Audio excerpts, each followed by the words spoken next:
the first time since the Supreme Court struck down a key part of the 1965 Voting Rights Act, Congress is examining the impact of that controversial ruling. Right now, the Senate Judiciary Committee is holding a hearing entitled From Selma to Shelby County, Working Together to Restore the Protections of the Voting Rights Act.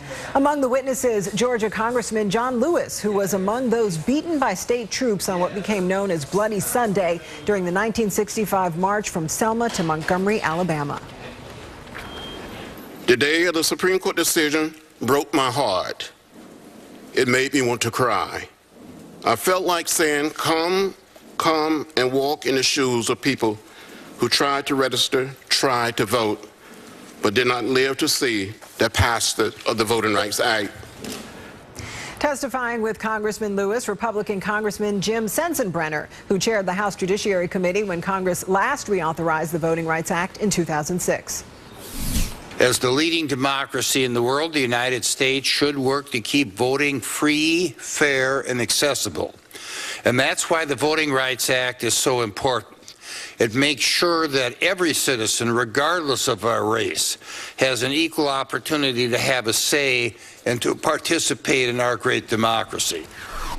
Joining me live now, Washington Post national political reporter Nia Malika Henderson and Shira Toeplitz, politics editor for the Capitol Hill newspaper. Roll call. Thank you both for being here this afternoon. Great to be here. Thank you. Nia Malika, I want to start with you. We've seen how partisan politics has played out in the last few years leading up to the Supreme Court's ruling. And since last month's ruling, 5 Republican-led states have wasted no time in moving forward with restrictive voter ID laws. Those are Mississippi, Texas, Alabama, South Carolina, and Virginia. Now, do you think that Congress can come together for a bipartisan solution on this issue?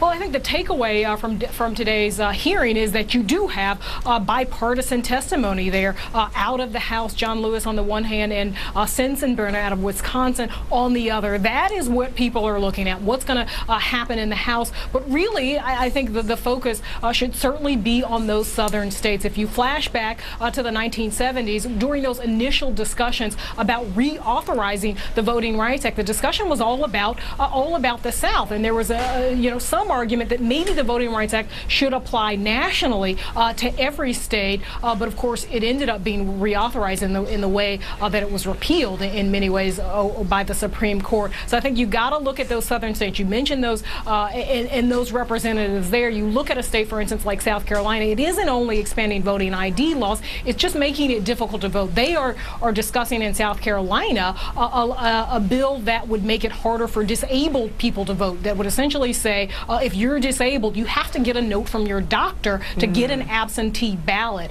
So there are all sorts of measures that are going on. I think we're going to have a long, hot summer about the culture wars in many ways, and that's what this Voting Rights Act is about.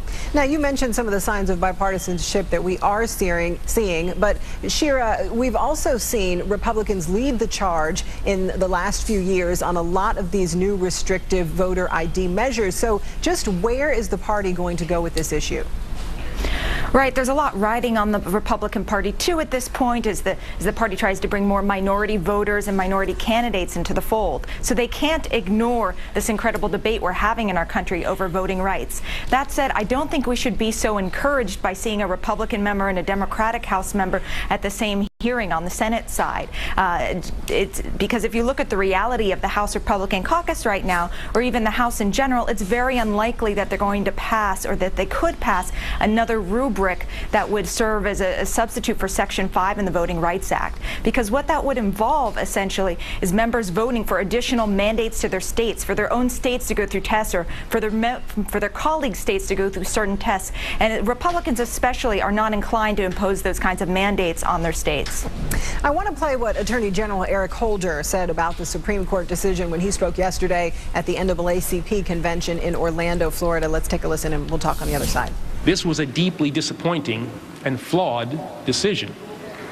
It dealt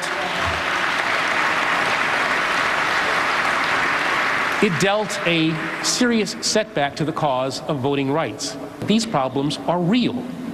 They are significant. They corrode the foundations of our democracy, and they are of today, not yesterday. Quite simply, Congress must take steps to ensure that every eligible American has equal access to the polls.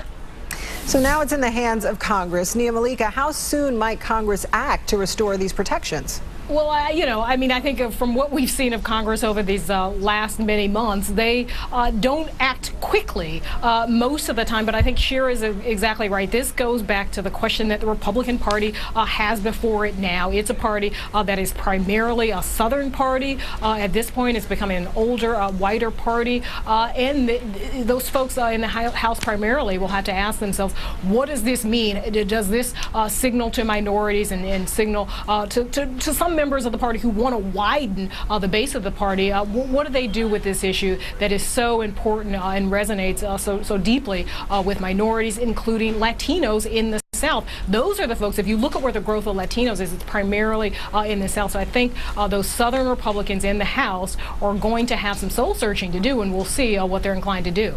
And Shira, what's your take on this? How soon do you think the Congress is going to move? I don't think they're going to move at all on this voting rights issue. I think they'll have hearings, but I'd be surprised if we see anything substantive in terms of restoring or a part of Section 5 or implementing a new rubric to test states to see if Section 5 should apply to them. I'd be very surprised if we see any legislation like that hit the floor of this Congress or even in the foreseeable future. It's just a very difficult bill for members to vote for. Even though it might be called the Voting Rights Act or the Voting Rights Reauthorization, you'd think a member of Congress would vote for something like that. But no, it's very difficult because, again, they would have to essentially elect a vote for imposing a mandate on their home states. All right. Nia Malika Henderson and Shira Toeplitz, thank you both for your perspective this afternoon. Thank you. Thank you.